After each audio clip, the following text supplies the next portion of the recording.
There we go. There we go. Hello, everybody. Welcome back to the Data Driven Conversation Show. I am so excited to have Mr. Jeremy Reeves on with me. Hi, Jeremy. What's going on, man? Happy Friday. You too? Tell us, what are you sipping on there? What is that little afternoon delight? This is Cacao Bliss. Ready? I'm going to do a little pitch right in the beginning. Right up front.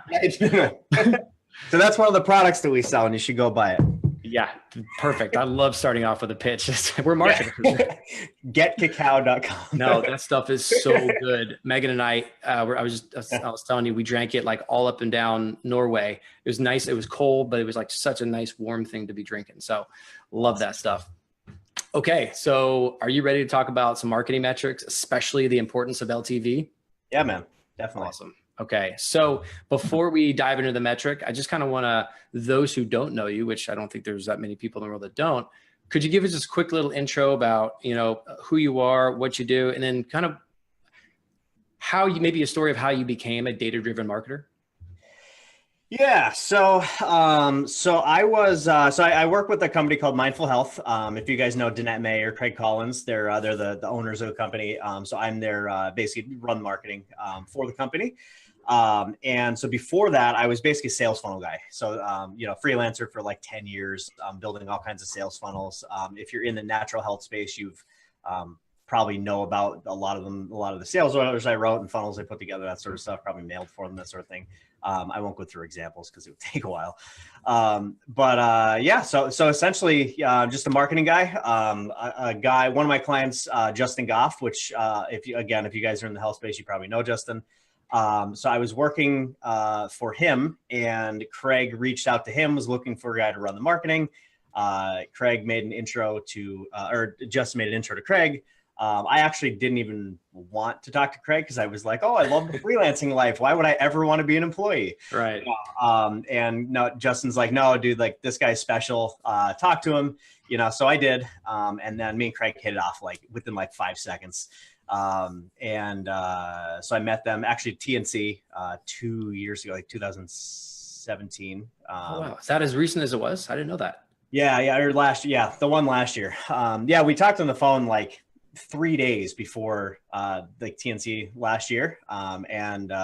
He's like, dude, let's meet for dinner, kind of do this. And so I met Craig and Danette for dinner. And it was kind of funny how it started because like we kind of knew that we were gonna like make it happen. So we went from dinner to the ClickBank party, and he started telling everyone that I was his new marketing manager. I'm like, Craig, come already. Quick interview process, Craig. Yeah, right. So it was kind of fun, but so now I run with that. And it really, I've always loved data because when you're in marketing, you need the data to make the decisions. Otherwise, you're completely blind. You're making guesses essentially. And when your job relies on you, growing the business, you can't just be like, oh yeah, let's try this. It's what most people do. Sometimes it works. Sometimes it can work to a certain point, but with all the data, with all the decisions to make, being data driven, and that's what we really want to do here is kind of break down what it means to be data driven as a marketer, as a business owner, and simplify it, and kind of get those case studies out there so people can understand how just some very small tweaks to data, accurate data, and then action on that data can completely change things. Yeah. And that's what we're going to dive into today. So I'm curious. I asked this of Billy yesterday. By the way, that was a lot of fun talking about you. You guys are pretty hilarious. I saw like the comments in there. Yeah. Well, so if you want the backstory on that, so basically yes, I do. The TNC before that, so 2016, me and him shared a hotel room. This is where the cuddling happened. Yeah, that's where the cuddling happened. Like me and him, we knew each other just, from like kind of working in the same business and that sort of thing. Yeah. We were both going, I'm like, dude, I'm getting a hotel, just like stay in my room. Cause he didn't know if he was going to stay or not, or cause he lived close, Didn't know if he was going to, so I'm like, just freaking, I have 2 twin beds in my room, just stay there. It's cool. It was one queen, but whatever. You don't have to lie. But anyway, yeah. Cool. That's the backstory between you guys. Mm-hmm. So I asked them this as well. Like, how do you define being data driven? What does it mean to be data driven? As you can say as a marketer or just in general? I would say that's a good question. I would define being data driven as, I mean, someone trying to make the right choices, first of all. But, you know, being aware of the decisions you're making. And I mean, honestly, it really comes back to just making the right choices, because, you know, if let's say you're coming out with a new product, right? Or you have an existing product, you need to know how much that you can acquire, or how much you can spend to acquire a new customer. If you don't have the data to tell you that, you're guessing, and you have no idea if you're like, say that your goal is to break even on new customers, knowing that you're going to make it on the back end, which is how you scale, basically. And then as you get bigger, you can lose money and all that sort of stuff. We won't go into that. But if you don't know that number, you don't know how much you're spending. So say you can afford to spend whatever, $100 for each new customer you bring in. Well, if you're only spending 50, I mean, you could scale probably 5 times more by going from 50 to 100, right?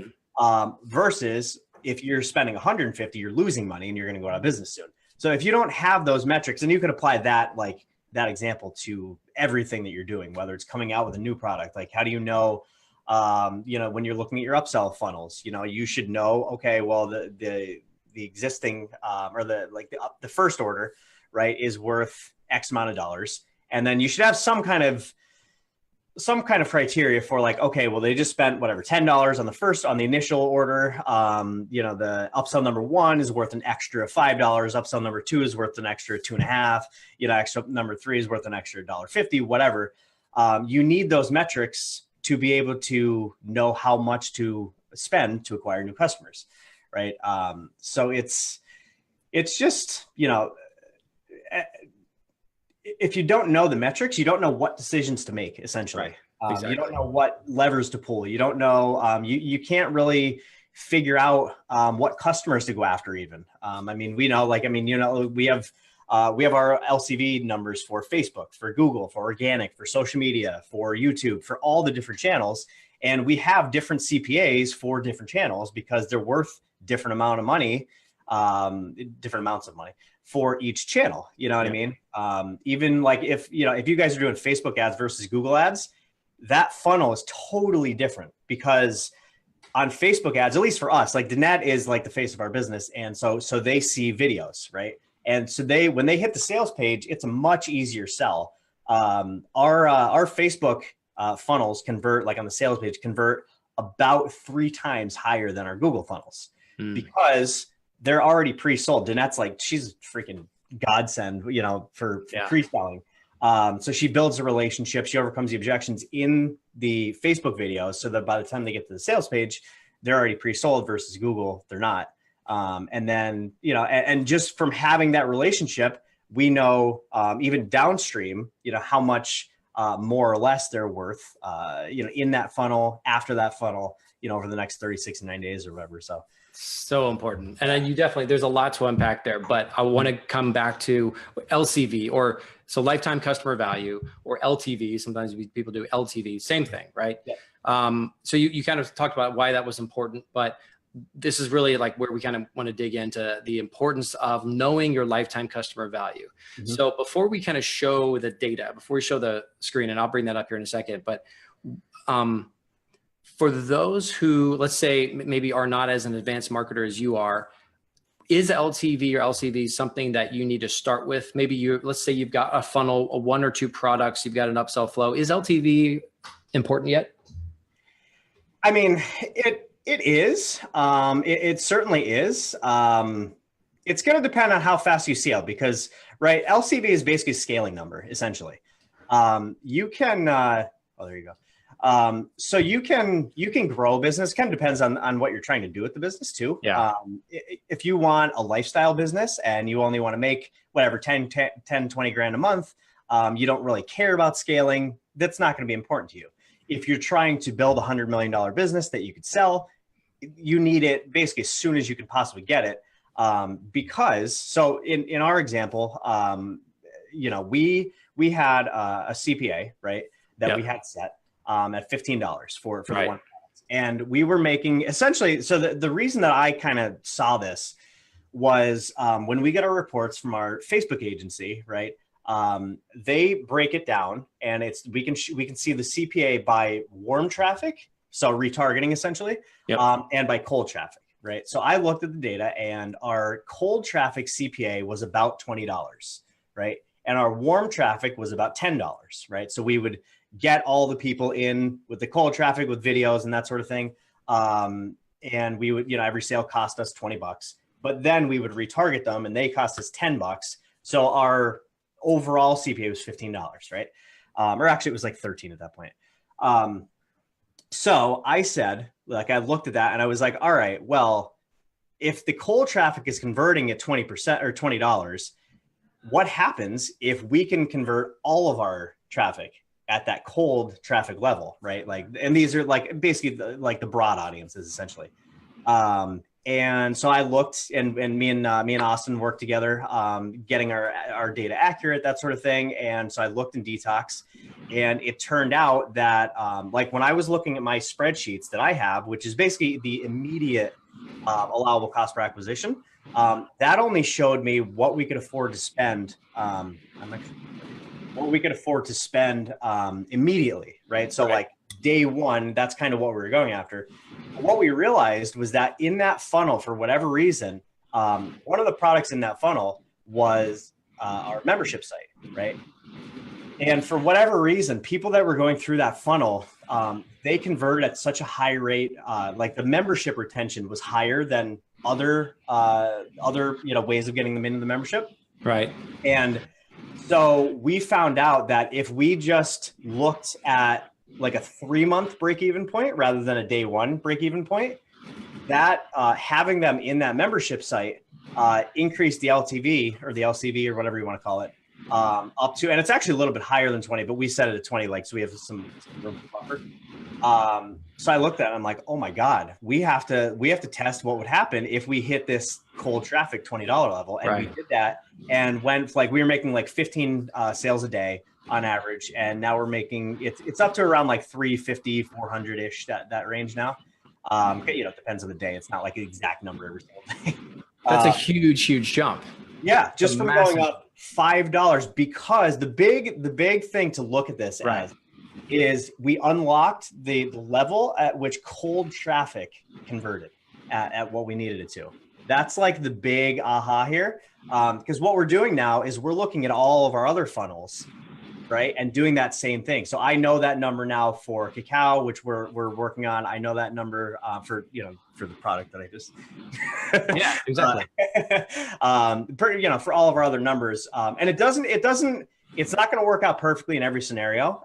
So like in some of ours, numbers just don't work out. But in 2 of our products, it does, right? So now our goal basically is to get our allowable cost per acquisition to that level so we could then unlock that level. Like we just hit it on YouTube. Awesome. And basically, if we increase it by 25%, we're going to hit that level on YouTube, which is going to unlock, according to our YouTube guy, probably 10 times the traffic by being able to do that.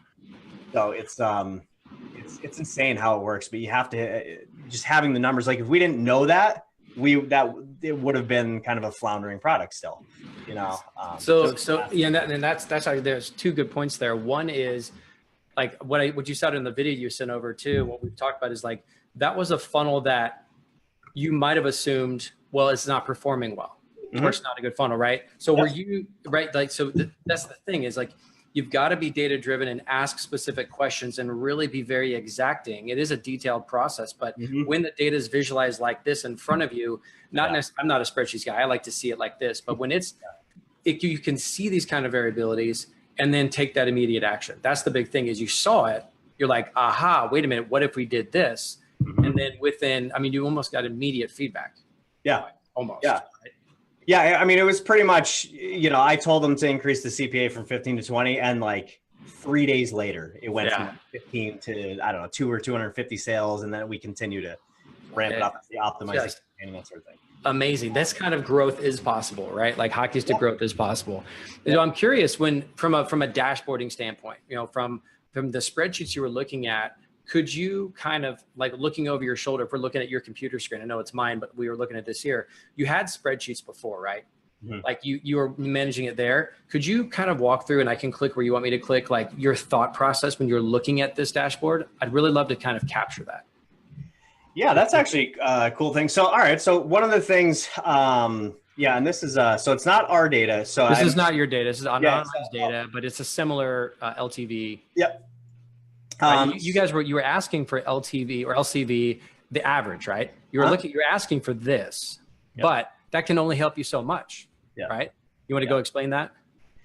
Yeah. So one of the things we're actually working on, and I don't know if Austin told you this, our next like big potential breakthrough, kind of similar to what we did with the detox. There's one that we're validating the data now, and if the data is correct, we're going to do the exact same thing. We're going to unlock the international market, which is really exciting because it's something we've been trying to do, dude.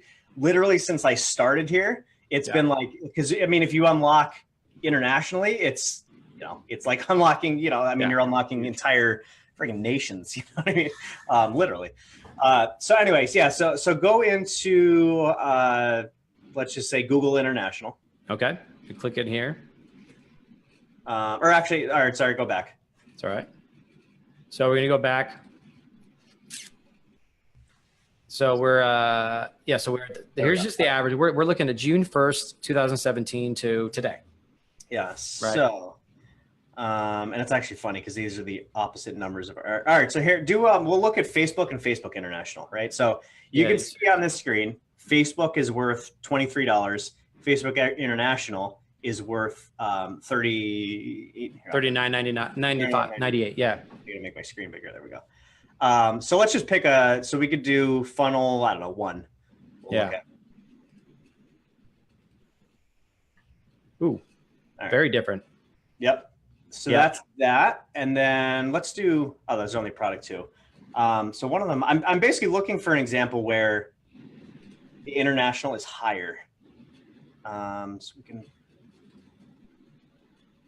because that's pretty much our scenario that we're doing. Okay. So you want to do international higher. We'll get there. We'll find it. International is higher than Facebook. There you go. Yep. There you go. So we have, as of right now, we have a couple of products that would fit into this category because they're physical products. We have a DVD, the Cacao Bliss. We're launching another free plus shipping offer in like a month-ish. So we have a couple. Basically, we're breaking down. Okay, what is our CPA for overall? Right, which is what we have now. Like we have, it's really about getting granular, right? So, we have, let's just say we have product A at a $10 CPA, right? So that's overall US and international. So we're breaking that down and saying, okay, well, if we break that down, how much, what's our average order value for international versus what's our average order value for US, right? So,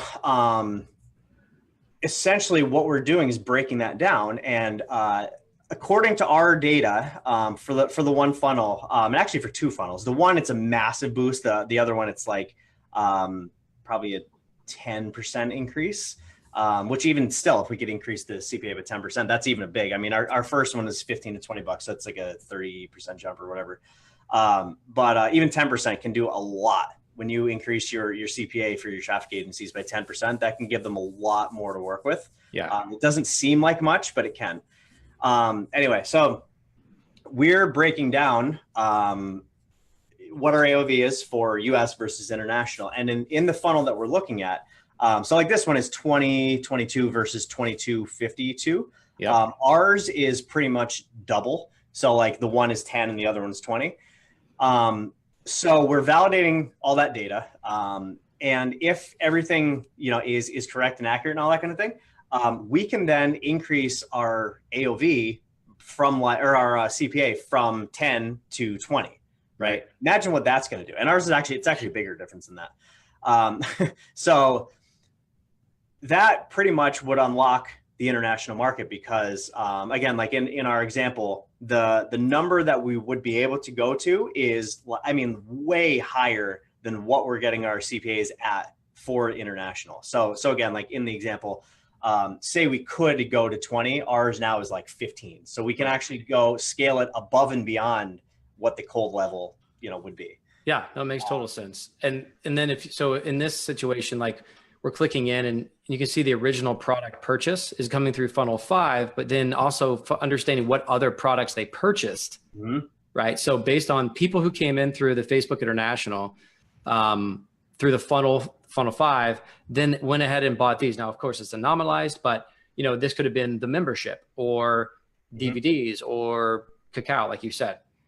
So when I was going to say, one of the big things you can figure out with this is you might be showing people, say 100 people come through the funnel, and you show 50 people product A and 50 people product B, and 75% of people are buying B and only 25 A, but you have A in your first upsell. Well, then you know to switch them. Like, you know what I mean? So that's the type of stuff that this can show you. Yeah, in the upsell or the autoresponder series. Or the autoresponder, yeah. It's another. Or salespeople, like it's just a shift by being able to know this data. I know that from this anomalized data, I can go back. What was the other one I wanted to do? Oh, yeah. I'll just go back one more time. So when one of the examples we showed here is like, hey, let's look at, the overall average is $28, right? We've got some of these that are really bringing down the average. But let's look at why is, Facebook International so much, lower. What's going on here? So we can look at, okay, well, there's traffic coming to these 3 funnels, funnel 1, funnel 2, and funnel 5. Wow. Well, there's not a lot of traffic coming there. So that's could be anomalies. Like, well, wow, there should be a lot more going there. So let's check tracking links. Let's check whatever. But then let's look at number 1, which is killing it. And, okay.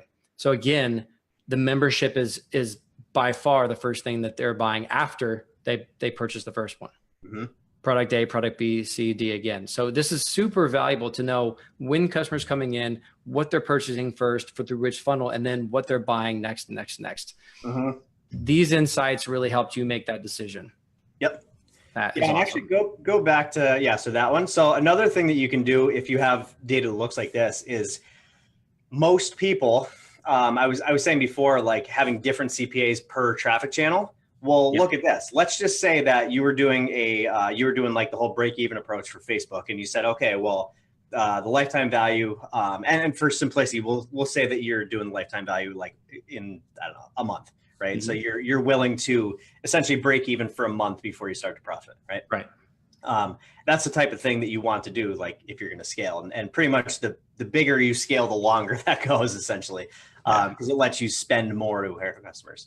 Well, you could look at this, and most people would say, okay, well, we made the funnel work on Facebook, and we could do a $23 CPA there. We're going to do that same thing for Google, right? That's what most people do. Right. Well, look at that. You have $111 LCV for Google, right?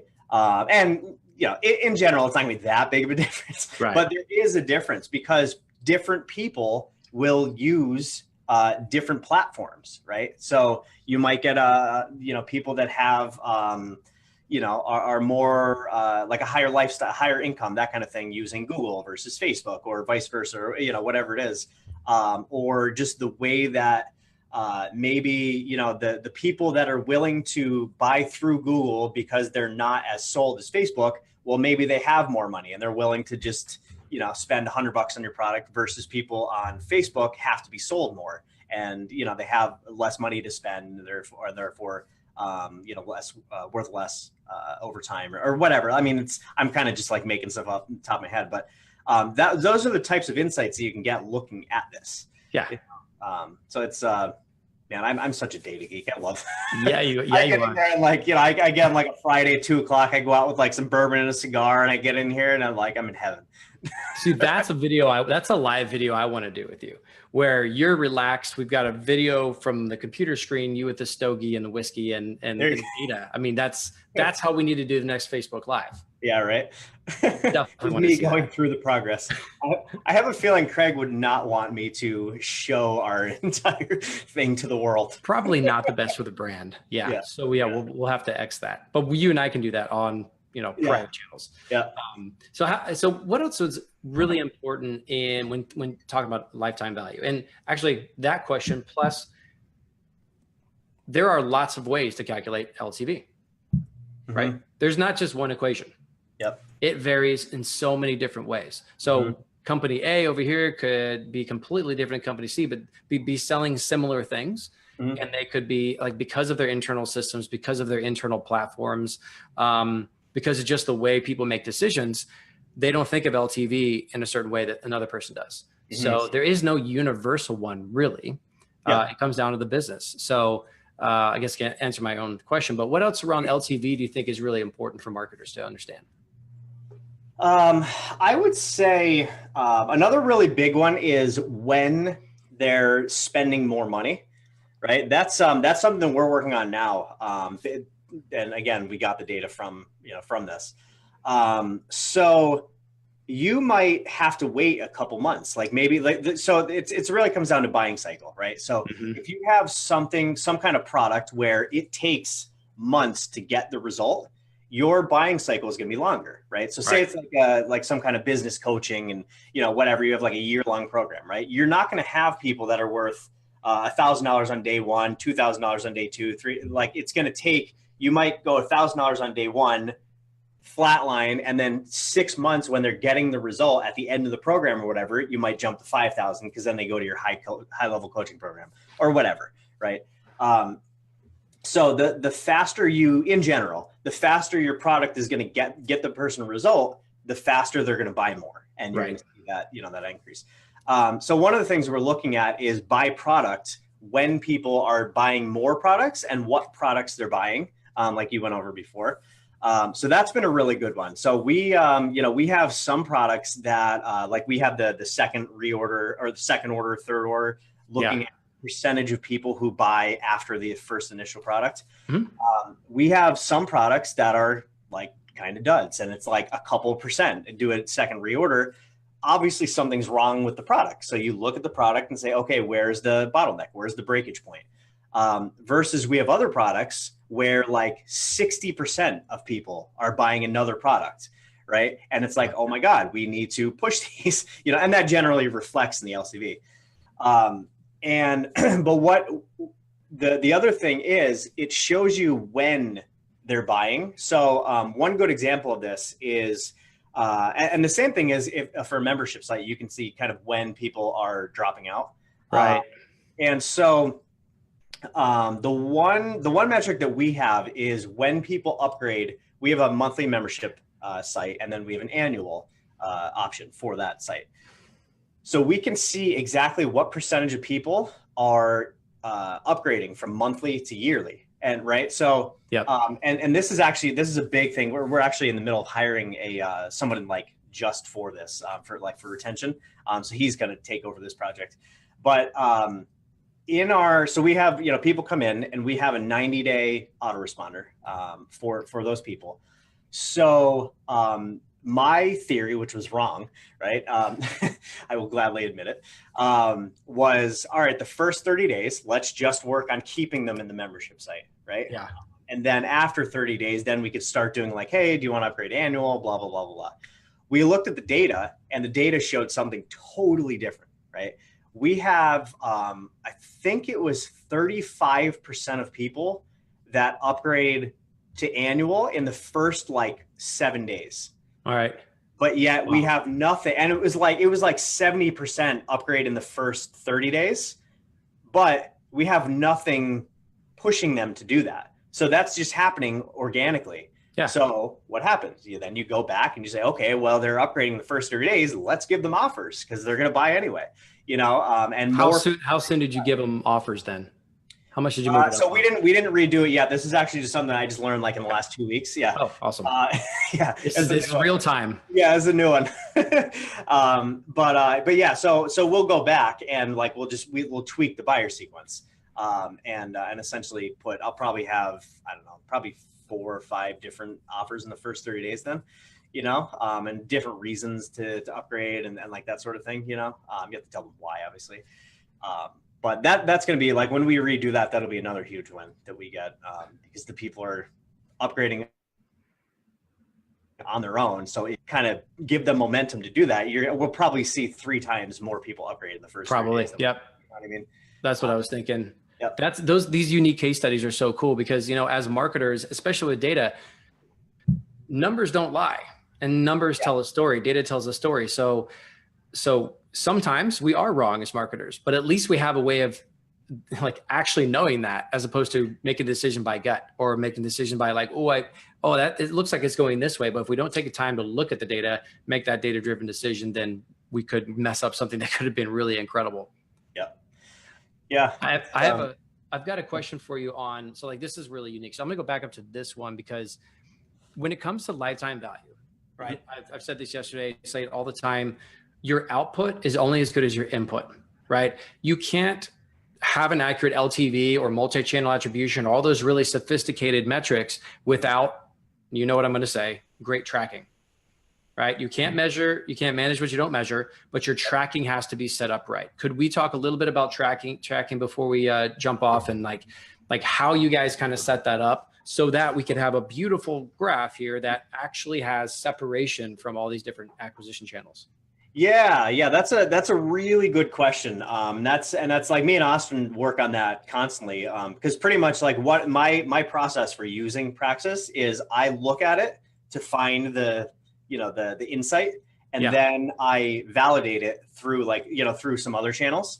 So like we'll kind of break it down just to make sure, like, because before, you're not going to increase your, or you shouldn't at least, like make these huge decisions without like kind of double validating. Exactly. Or triple or quadruple validating. Like, we already do validation in it, but it's like that extra couple of steps before you make that one tweak. Because when you're working with thousands and thousands of visitors.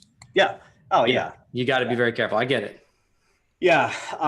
So anyway, so the way that we do it is that, so we use ClickBank for our, for like the payment gateway, that sort of thing. Yeah. As of right now. And essentially what we do is we have a different URL for each traffic source, right? So it's like, url.com/FB for Facebook, and then the rest of the pages. url.com/org for organic, SM for social media. So we have them all broken down, and we have, there's probably 8 or 9 different traffic sources. So, I mean, it's a pain in the ass, honestly, to manage all that. It's a pain in the ass up front, right? Up front, yeah. But because this is a big delineation. I think a lot of marketers or a lot of people don't know how to set up Google Analytics right. Anyway, and if they're using Google Analytics, we are for this example, but it's like, yes, Google Analytics can do the job, right? But what you're saying is by literally doing them by unique URLs, they're almost like mirrors of the same funnel. Yeah. Oh yeah. They're all the same. Yeah. Or in general, at least. But there's complete separation, meaning one funnel number one doesn't see traffic from Google at all, but only on the funnel 2. So that's how you delineate and get those really, really clean numbers. Yep. And then so on those pages, I mean, not everybody uses ClickBank, but they have a CBID, which is basically ClickBank ID, or product ID or SKU. It's all basically the same thing. They have a CBF ID, which is basically a funnel ID. And then they have a VT ID, which is like, you can track that through the funnel. So we use, on all of those pages, right? So we have Cacao, for example. So it's like /FB/Cacao, blah, blah, blah. So for the Facebook Cacao funnel, we have a CBID it's like whatever, Cacao FB or whatever. A CBID or CBFID that's like in ClickBank. I'm trying to go in the weeds here. It's okay. We'll have to explain what you're talking about for a lot of people, but these are individual tracking unique identifiers. Yeah. So it's basically the same funnel as the other ones, but it's just a way to separate. So we know, like, okay, because we get reports from ClickBank that have it broken down by CBID and CBFID. Right. So we see, CBFID 32. We know that's, a Facebook Cacao funnel, right? Yeah. And then that data pushes into Praxis so that we know that if we're pushing, CBFID 32, which correlates to the Facebook Cacao funnel, we know that in Praxis, that's going to go into all of the stuff that you guys do. I don't know, all the back-end stuff. Yeah. But we should have Austin on. Yeah, right. Help disseminate this, because you did a brilliant job setting up the Google Analytics and setting up your funnels. But then there's this whole other back end that our director of data, Austin, gets to work on and make that magic happen. Yeah. But if it's not done on the front end, like you're doing, which obviously, like as you said, there's so many different URLs now. You've got to organize this. You got to keep it organized. So there is a management of it. But fast forward to the future, it's clean data. That's like the biggest part. Is like, yeah, it may take a lot of work up front, but then once it's done, it's just maintaining that and managing it. Yeah. I mean, listen, it's like anything else, you know, the whole house analogy or metaphor or whatever, you know, if you're going to build a house, you have to have the foundation. We're going through big restructuring in the company now, and it's like we're setting up for a huge growth year next year. So we have to set up the foundation this year so that we can, you know, handle the growth next year. Like it's the same thing, you know. So it's not set it and forget it. No, yeah, I mean, listen, it's a business. Like, right. Yeah, like, I mean, the guys that, you know, again, it comes back to what kind of business are you building? If you're building a lifestyle business, you want to make 10, 20 grand a month or whatever, that's not a good thing or a bad thing. It's a different way to build a business. You don't need that type of stuff. But if you're really trying to scale the business, this stuff is, I mean, absolutely necessary. Absolutely necessary. Or you're not going to be able to scale. Yep. You know, it's going to be impossible because you won't know how much you can spend. You don't know where to put your marketing dollars. You don't know what kind of products to come out with. You don't know what decisions to make. Like you don't really know anything, you know, flying blind. We don't want that. Yeah. That's why we're doing this. All right. So to wrap up, I mean, we could go down lots of rabbit holes, but I know you got something to get to. We're going to have you back on and continue to talk more about other metrics, but to summarize, what would be, you know, your best advice for marketers, for let's just say marketers, digital or not, e-commerce companies? What would be their number one piece of advice for them about lifetime value, knowing the importance of their lifetime value? What would you say? First of all, is know the number. I mean, that's get to number. Okay. Yeah. Know at least your LTV. Know at least your average LTV, or know that. I would say at the minimum, to know it per product.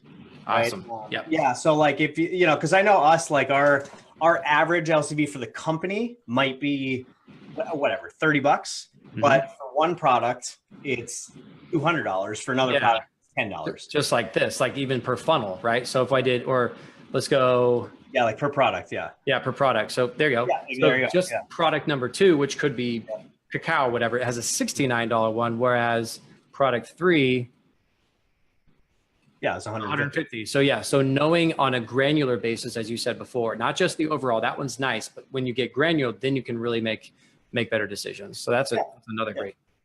Yeah, that's a big one. And then the other thing I would say, because a lot of people are afraid to go break even or even lose money up front. You know, so once you have that number per product, if it all depends on the goal of the business, that's why I hate when people give like general business advice, because everybody, you know, I mean, I have like side businesses or whatever, like I'm not going to do that for that because there's no point. It's not the purpose. I'm not trying to scale it. Right. Passive thing. I don't touch it, that sort of thing. Anyway, so know the goal of the business, get your LCV per product, right? And then the second one would be per traffic channel. That would be like the next step.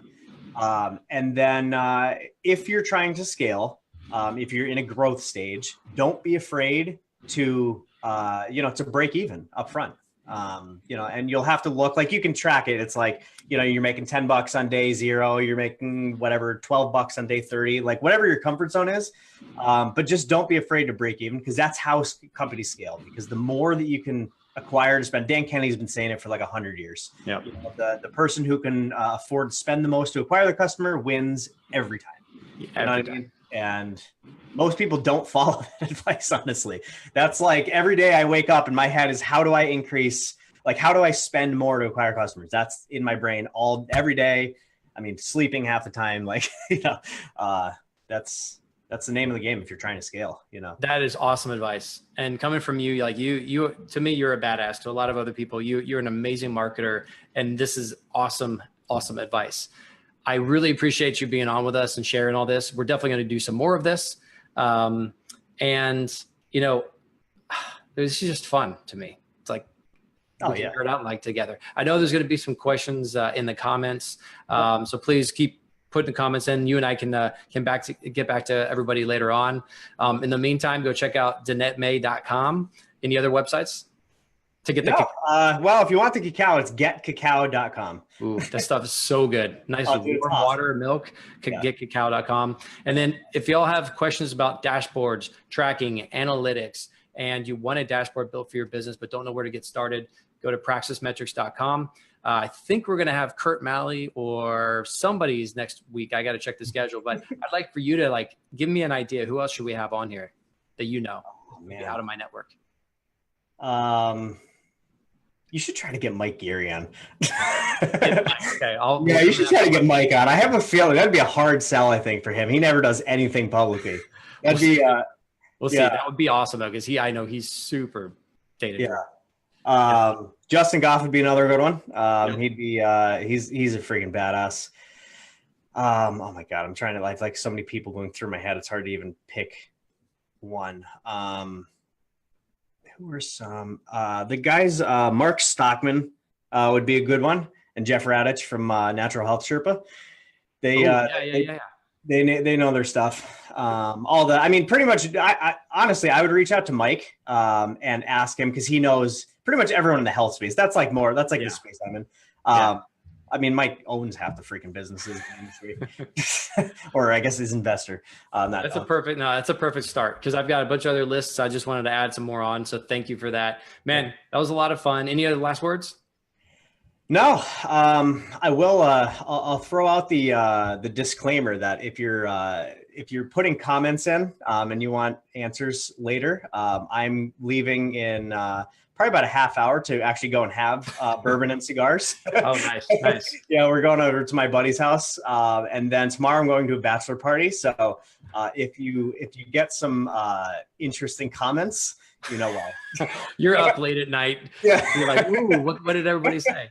That would actually be really fun. I will support that, and I'll maybe text that midnight time to see if you're still up. Yeah. Well, thank you so much. Thank you, everybody, for joining. Again, next week or every single week, Thursdays at 3:30 p.m. Central Standard Time, we're going to have more data-driven conversations. So thanks so much. Bye, everybody. See you, everybody. Awesome. I think we're off live. That's good. That was great, man. It was fun. Yeah, it was fun. I like doing interviews. They're fun. Me too. That was really great. I so appreciate your time. We're gonna catch up more on this. Have a great time. This week. Yeah, dude. I'll keep you posted on the international thing. I'm excited about that. It was like, I think what it's showing now is